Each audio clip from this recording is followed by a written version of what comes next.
What's up, guys? How's it going? Thank you for stopping by, checking out another unboxing showcase. And of course, we are continuing the wave of Action Force.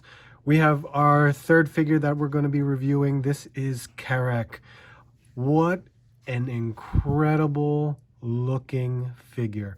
I am impressed with this guy. Just the overall look for the whole line of Action Force. I think this is like a great look for a villain in regards to, you know, the whole aspect of what is the storyline of Action Force. So this looks incredible.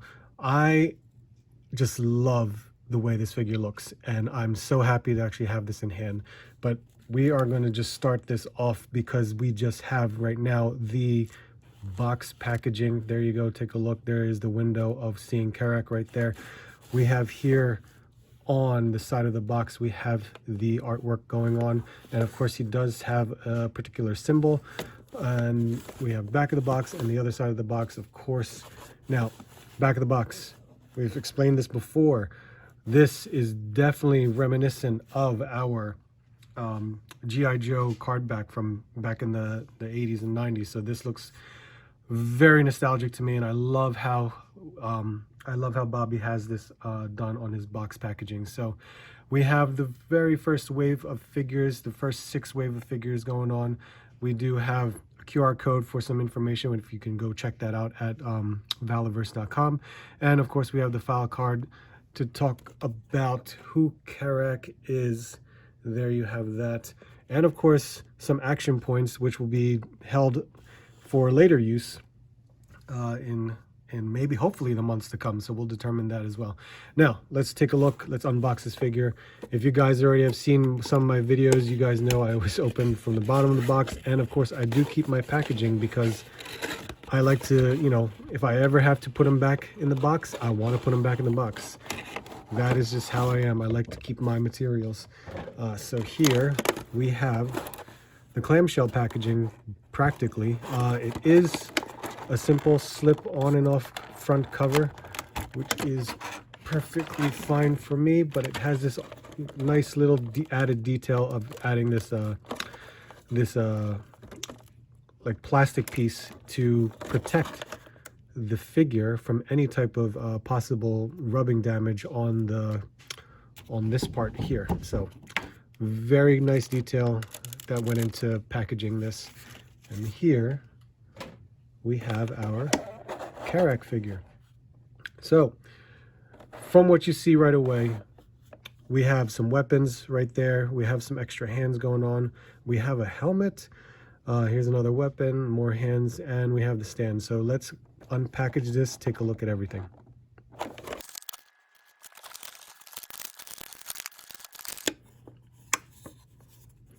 And once again, behind the Action Force stand, we have some extra hands. All right, guys, let's take a look at the accessories that we got going on. So first off, we have this helmet. Helmet looks great, got like this Spartan look, Spartan feel to it. And from what I'm assuming is some possible blood that's on the sides of it. And if I'm wrong, I do apologize. But here you have, like, you can see there's a nice like wash. There's some blacks in there. So it looks very, very nice. I love the rivets going on from the side, from the openings of it. There we have the inside as well. We actually have this case or sheath for this weapon right here. And the weapon is a pump action like shotgun. That looks nice. So there you have, that's like really nice detail. I love this little sheath right here, and this of course is a peg to the back of the body, so that looks great. Very, very nice. And we have this combat axe, and we have some nice detailing of straps around the handle. Very well done, especially the silver that goes all along the top and on the blade of the axe. Looks really good. And Another weapon we have here. We have this knife, huge knife. Very, very nice. Painted very well too. Looks great.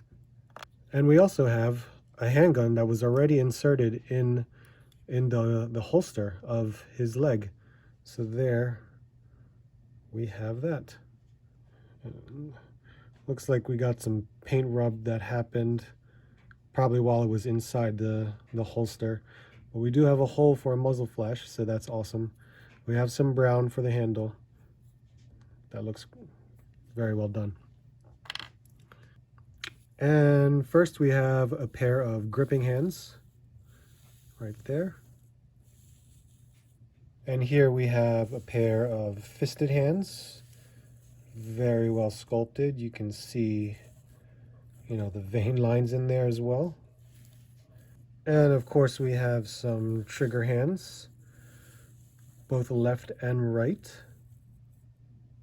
And the last set of hands, we have those cupping hands for support of, your weapons or your rifle. And here's how it looks, and he's using his right hand to hold the handgun.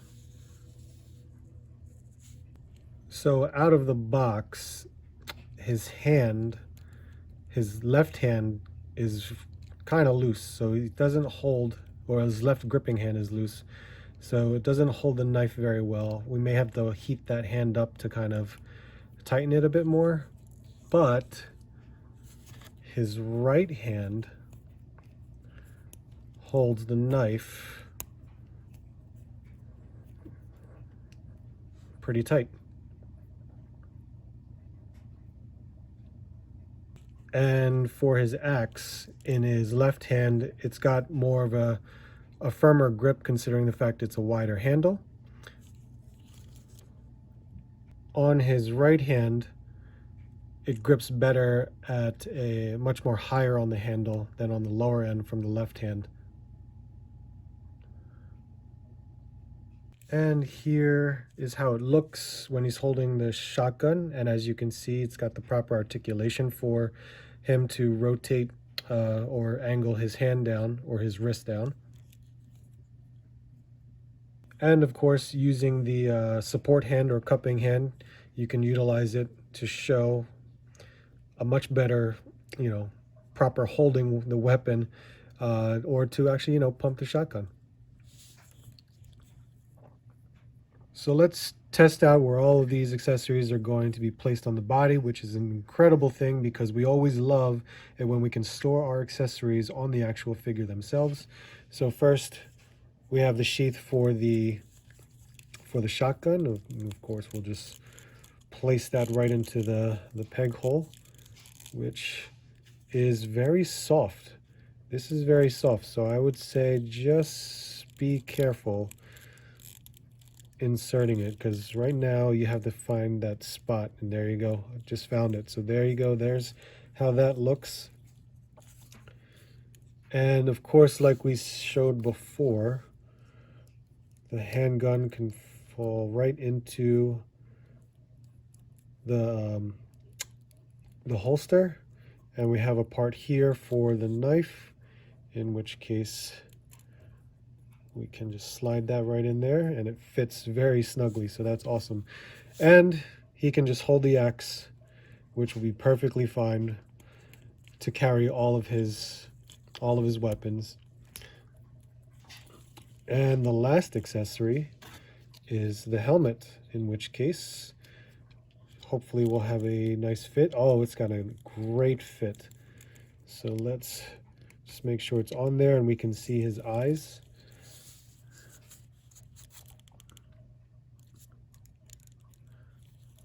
Really nice. That looks great. Okay guys, so let's go over sculpt and paint, because that's, the huge draw in of taking a big interest in the figures as well. So sculpt wise, we actually have an incredible face sculpt right there.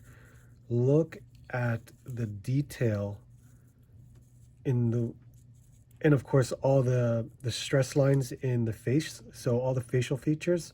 seeing all the wrinkles going on, that angry gritting teeth look, that looks great.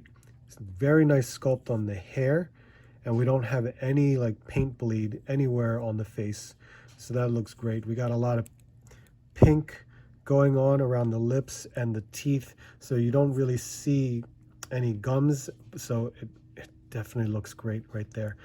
Look at that.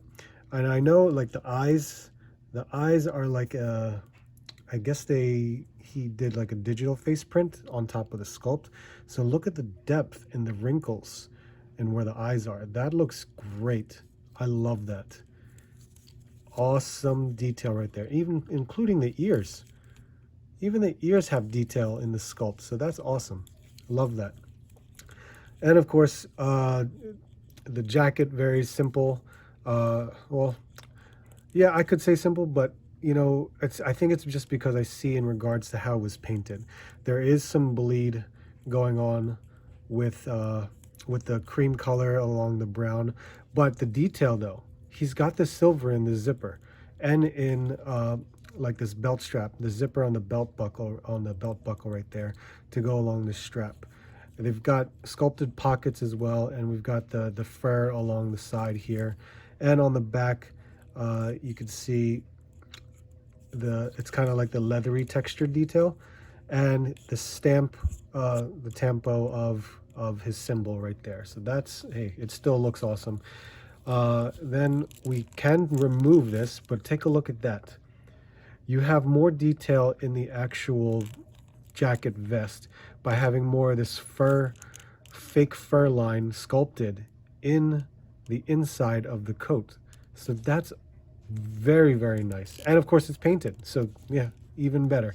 We do have him wearing this gray colored shirt, and there is no color bleed, so it does very well, and it's ribbed too, so you can see that detail there, and the stress lines of the shirt. That's the attention to detail that I love from a sculpt, so that's really cool. We have a green belt, black pants going on, and more of the stress lines in the fabric of the pants going, so you could see that detail right there as well. That looks incredible. And the boots are a black and a green, in which you do see the laces right there, and there is a different texture in the boots as well, so that looks great. And the bottom, of course, we got some treads too, so there you go with the detail. Even in his his musculature, the muscles in his arms, very well done. So now, since we've got this going, let's check out his articulation. So we can look down that far. We can look up pretty well. Even, I'm sure, with the helmet on, he can still look up that far and look down, considering the helmet's more of like a fitted helmet. So since this is a sleeveless vest jacket, we do have the butterfly joints, as you can see, that won't hinder. So we've got that good range right there. He's got an upper bicep cut, double jointed elbows, which of course is pinless, so that's awesome.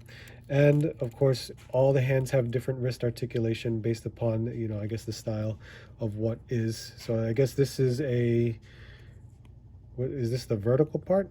Or is this the vertical one? I don't know, but you guys understand what I'm talking about in terms of the wrist articulation. So it's very smart right there. We actually get to see, because we don't have a vest like the other two that I reviewed, we actually see the diaphragm cut, and we see the ball hinge right there. So of course, whoops, we can look down pretty far like that, and we can lean back that far as well. So a lot of range of motion right there, and I love that articulation. We do have drop down hips. We have an upper thigh cut. We have double jointed knees that are also pinless. We have the boot cut as well, and he can move his foot like that and like so, and he's got the pivot going on as well. So Great articulation, same articulation, therefore, from everybody else, except he's got more range considering the fact he's not wearing a vest. And for comparison, here we have him standing alongside Condor and a Steel Brigade soldier. And here we have him standing next to a Cobra Infantry Trooper as well as a Cobra Viper. And here we have him next to G.I. Joe Classified Series Scarlet and Major Blood, which I think he goes very well with Major Blood. And here we have him standing next to a Marvel Legend Punisher as well as the G.I. Joe Classified Roadblock. And of course I had to try him out next to Zartan. And of course, we're going to try this mask on. It works out okay. This does not fit so well. It is over his head. But you know, it's accessories. Want to try stuff out. Well, there you have it, guys. Definitely a great figure. I love the overall look. The sculpt is amazing. I think you guys will have a lot of fun with this if you're able to get them. So appreciate it, guys. Thank you so much for watching. As always, make sure you hit that like button, leave a comment, subscribe if you're new, trying to grow the channel, trying to reach that 4,000 subscriber goal. But once again, as always, thank you guys so much for watching. I hope to see you soon. Hope to see you on the next hunt.